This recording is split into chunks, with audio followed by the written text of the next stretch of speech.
será em vão. Que toda obra que é feita para o Senhor jamais será minguada, jamais será oprimida, jamais será desvalorizada pelo homem ou para o governante desta terra. Quando o apóstolo me chamou para estar trazendo uma palavra para vocês, eu preparei uma palavra, preparei 2 palavras, preparei 3 palavras.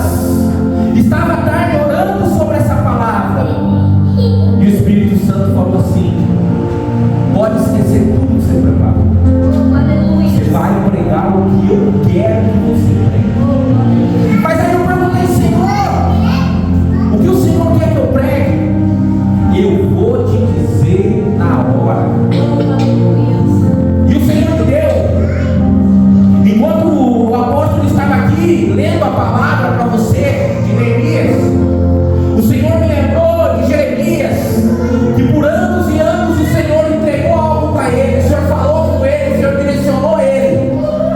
Só que chegou um certo tempo da sua vida, o Senhor chamou ele para conversar seriamente e falou assim para Jeremias: antes de você estar no ventre da tua mãe, eu já determinei os teus dias. Vou repetir, nem todo mundo entendeu ainda. Antes de você estar no ventre da tua mãe, eu determinei os teus dias. Pastor, mas como assim eu determinei os teus dias? Como Deus determinou os meus dias e a minha vida está do jeito que está? As coisas não acontecem, as coisas não mudam, não há transformação na minha vida. Eu vou te dizer, o irmão de Neemias, ele viajou 1.600 quilômetros para contar para Neemias que a coisa não estava boa em Jerusalém.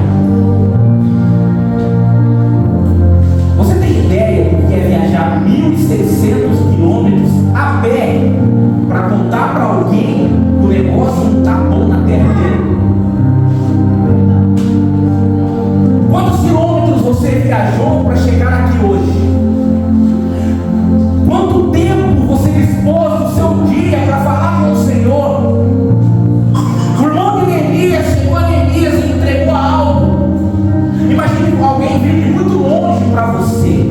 Normalmente você espera algo bom daquela pessoa. Você espera notícias boas. Você espera que aquela pessoa traga provisão para você, traga ânimo para você. Mas a única coisa que o irmão de Neemias trouxe foi desgraça e destruição. Quando alguém fala algo para você que não te agrada, algo para você que te coloca para baixo, qual é a sua primeira atitude? Você vai agir na carne ou você vai agir no espírito?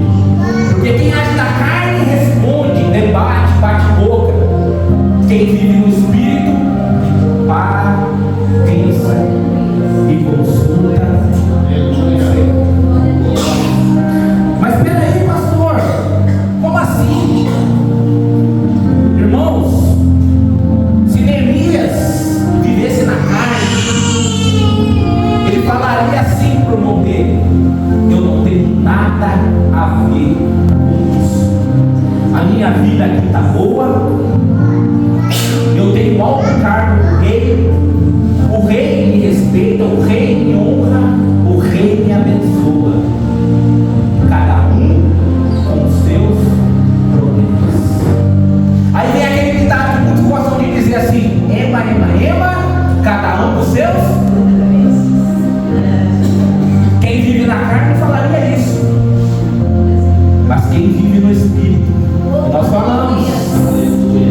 Quem hoje quer nascer verdadeiramente no espírito? Quem hoje verdadeiramente quer ter a vida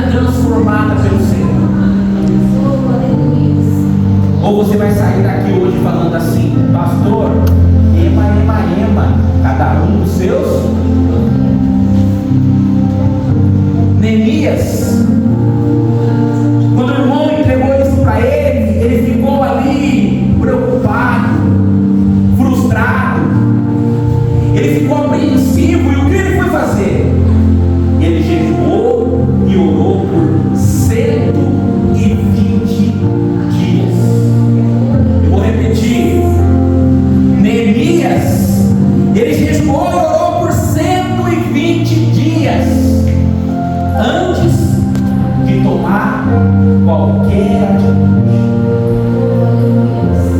Espera aí, pastor, eu não consigo ficar 2 horas sem contar para alguém que está acontecendo. Espera aí, pastor, eu vou perguntar para aquele irmão o que eu devo fazer. Pastor, 120 dias é muito tempo. Mas Neemias abriu o propósito do Senhor e foi buscar o Senhor por 120 dias. O que ele deveria fazer? Há quantos dias você está esperando uma resposta? Há quantos dias você fala e não ouve o Senhor? Há quantos dias você fala que Deus não fala mais com você? Há quanto tempo você não ora mais? Há quanto tempo você não busca mais? Há quanto tempo você não jejua mais?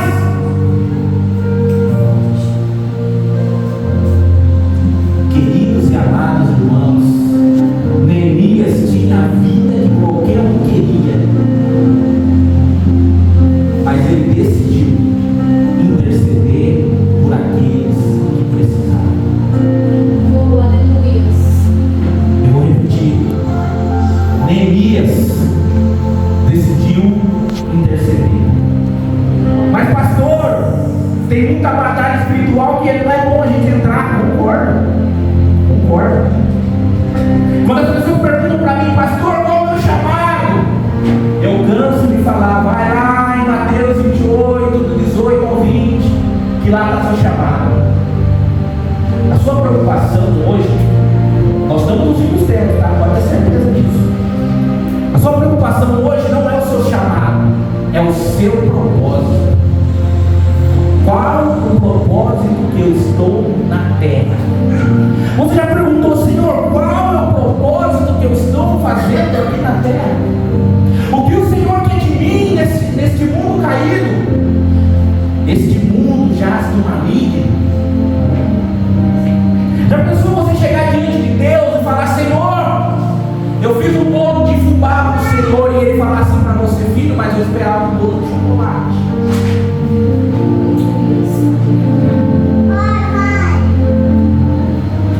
Olhe para dentro de você nesse momento. Você está cumprindo o propósito do Senhor? Porque, irmãos, nós todos somos chamados para cultuar o Senhor. Nós todos somos chamados para estar reunidos com o corpo de Cristo, adorando, exaltando, glorificando o nome do Senhor. Todos nós somos chamados para isso. Todos nós somos chamados para ganhar almas do Senhor. Mas o Senhor tem algo especial com cada um de nós. E esse algo especial aconteceu na vida de Neemias. Neemias estava no exílio, já era algo ruim, mas o Senhor proveu sobre a vida dele. Ele tinha um alto cargo com o rei, ele tinha moral com o rei, ele tinha liberdade com o rei. Mas liberdade não é libertinagem. Aprendam isso. Neemias, antes de sentar com o rei e clamar pelo seu povo, ele foi orar e jejuar ao Senhor, porque tudo que ele conquistou podia ir pelo ralo, se ele vai na força do braço dele. Neemias buscou direção do Senhor. E quando nós fazemos as coisas com a direção do Senhor, Ele nos surpreende. Quando nós vemos lá em João capítulo 3, quando Nicodemos vai falar com Jesus, porque Nicodemos reconheceu Jesus desde o começo que Jesus era. Nicodemos servia Jesus escondidinho, mas servia Jesus. Só que na hora que Jesus precisou de alguém aparecer por ele, Nicodemos foi lá com José de Arimateia, porque a maioria que estava com Jesus se acovardou. E quando eu estava meditando no Senhor,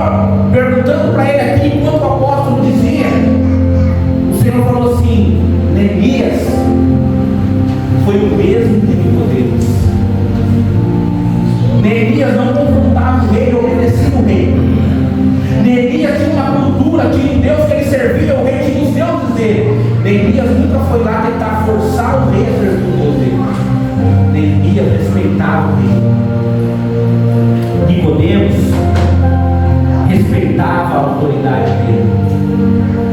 Só que na hora que ele não suportou mais, ele foi lá e fez o sepultamento para Jesus.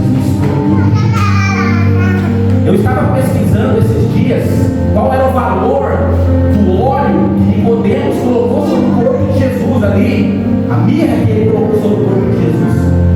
Nos valores de hoje, 35 quilos daquela mirra custaria $80.000.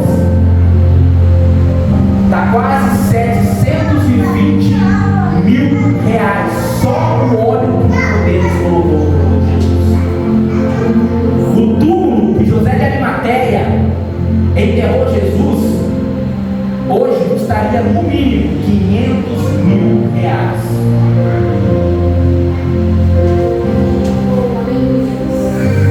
Irmãos, algum desses valores mudaria a tua vida hoje? O carnal mudaria muito, mas e o espiritual? O espiritual, quando ele pega um valor desse na mão, qual é a primeira coisa que ele faz? Tira o dízimo.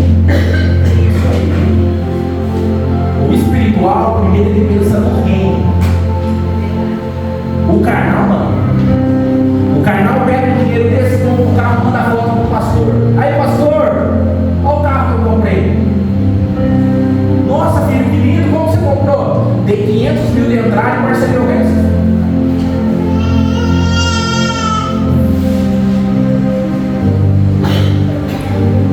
Neemias foi levantado pelo Senhor para reconstruir aqueles muros. Neemias chegou em Jerusalém, tinha 2 homens influentes em Jerusalém, que nós conhecemos como Sanbalat e Tobias. Já ouviram falar deles? Esses homens, nada acontecia em Jerusalém se eles não tirassem o mundo deles. Vamos pensar assim, Sanbalat e Tobias eram os caras, os lobistas do governo. Quanto eu vou ganhar com isso e eu preciso dividir com aqueles ali.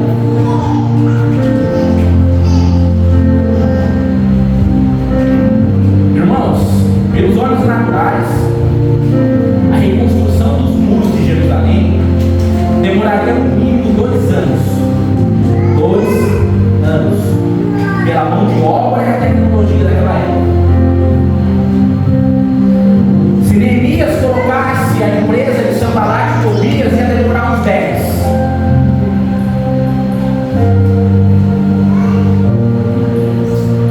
Por que eu estou falando isso para você? Muitas vezes nós fazemos as coisas que o Senhor, como Abraão fez. Deus mandou Abraão ir embora da sua Terra e parentela. Ele não levou o funcionário do governo com ele embora. Logo fazia nada, mas enriquecia junto com o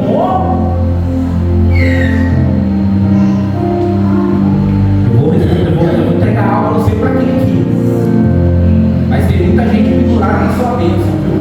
Eu não sei para quem que é. Você está carregando um peso que não é seu. Tem muita gente desfrutando da sua bênção. E essa pessoa sabe que se sair de perto de você, as coisas vão deixar de acontecer. E muitas vezes as coisas não estão acontecendo na sua vida, mas estão acontecendo na vida dela. Segue a dica. Neemias levantou uma equipe para reconstruir os muros. Dia sim, dia não, ele recebeu um convite. Larga um pouquinho a obra e vamos conversar num lugar isolado. Larga um pouquinho o projeto de Deus na sua vida e vamos lá no mundo trocar uma ideia, comer uma carninha, beber uma cervejinha. Larga as coisas do Senhor e vamos desfrutar um pouquinho do lazer, porque todo mundo merece um lazer. E as 3 vezes que Sanbalat e Tobias convidou Neemias para sair do propósito, qual foi a resposta de Neemias?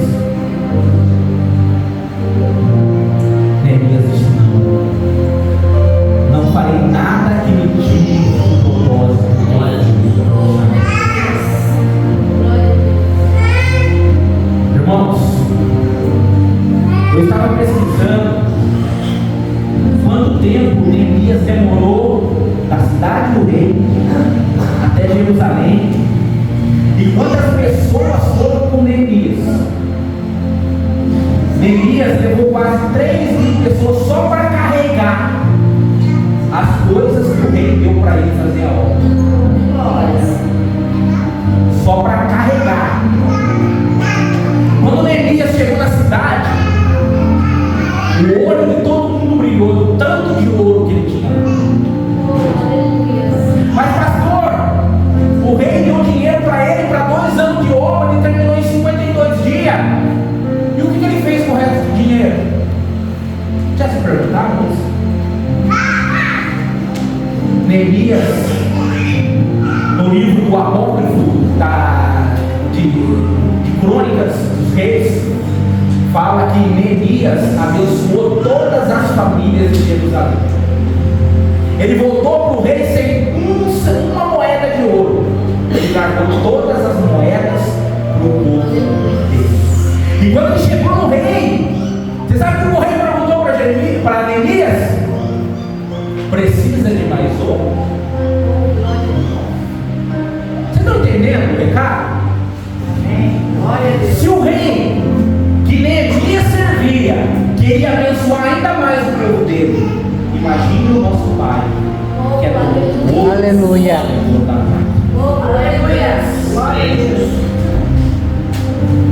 O apóstolo me disse que eles vão ser a propósito de 52 dias, né? Está aqui dia agora? Eita Jesus! 10%.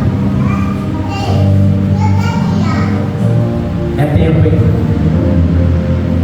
52 dias para nós é tempo. Mas para o Senhor não é nada. Irmãos, eu quero deixar uma palavra para vocês aqui.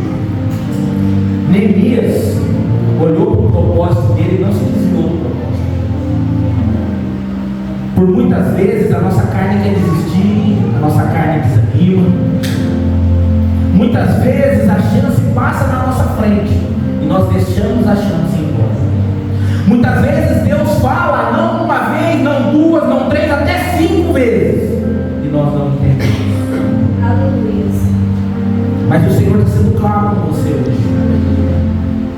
O Senhor está dizendo que não adianta nada nós fazermos propósitos, nós fazermos jejum e oração se nós não queremos viver pelo Espírito. Essa semana eu gravando, conversando com o rapaz do podcast, com o irmão Rafael, e nós entramos de novo no fruto da carne e no fruto do Espírito. E aí ele me perguntou: pastor, mas por que quem vive na graça, no fruto do Espírito, a lei não tem poder? Eu falei: filho, como que a lei vai julgar alegria, julgar paz, julgar bondade, julgar benignidade, julgar amor? A lei, ela veio para julgar imoralidade sexual, ela veio para julgar adultério, ela veio para julgar mentira. Mas quem vive pelo Espírito não pratica essas coisas. Então a lei não tem poder em quem vive pelo Espírito. Pastor, mas como assim, pastor? Irmãos, os frutos do Espírito, ele abre o céu na sua vida de uma maneira. Ele abre o céu na sua vida de uma maneira tão grandiosa. Amados irmãos, eu vou dizer algo para você aqui. Tem muitas pessoas que muitas vezes questionam o que a gente fala. E esses dias eu estou falando e batendo forte nessa tecla. Nós temos 3 níveis de depressão na nossa vida. Que é a depressão do corpo. Se for no médico, ele te dá as vitaminas que você precisa.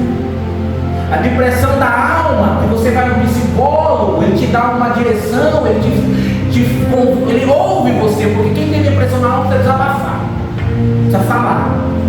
Aí você vai lá e paga uma grana boa para ele te ouvir uma hora, sendo que o seu pastor faz isso de graça muitas vezes. E tem a depressão que te leva ao suicídio, que é a depressão do espírito. E todas as vezes que alguém me pergunta: pastor, me Me dá um exemplo de depressão do espírito, pastor. Elias teve os 3 níveis de depressão. A do corpo, Deus alimentou para caminhar 40 dias. A da alma, que ele entrou na caverna, Jesus falou para ele o que tinha que ouvir quando ele saiu para ouvir o Pai lá no monte Horebe. E a do espírito, que Deus Pai foi e perguntou para ele assim: o que eu preciso fazer para você, Elias? Ah, Senhor, o Senhor viu que eu não me rendi a Baal, não, eu fui o único que sobrou. E o que o pai falou para ele? Está muito enganado, Elias. Além de você, mais 7 mil. Como assim 7 mil? Irmãos, outra dica para você: quando você decide se isolar, você não vê nada ao seu redor. Elias se isolou. Elias não cumpriu o seu propósito e pediu para Deus tirar a vida dele e levantar outro no lugar dele. Eu vou fazer uma pergunta para você aqui: você vai pedir para Deus levantar outro? Ou vai fazer como Elias que cumpriu o seu propósito? Eu vou repetir a pergunta: você vai fazer como Elias, que solicitou para Deus Eliseu? Ou você vai fazer como Elias, que largou todo o seu conforto, toda a sua mordomia, tudo do bom e do melhor do palácio do rei, e foi lá socorrer aqueles que precisavam? Pensa nisso.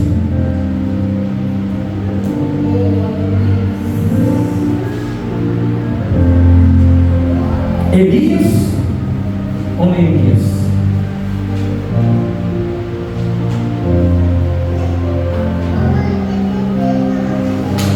Essa é a hora de nós fazermos uma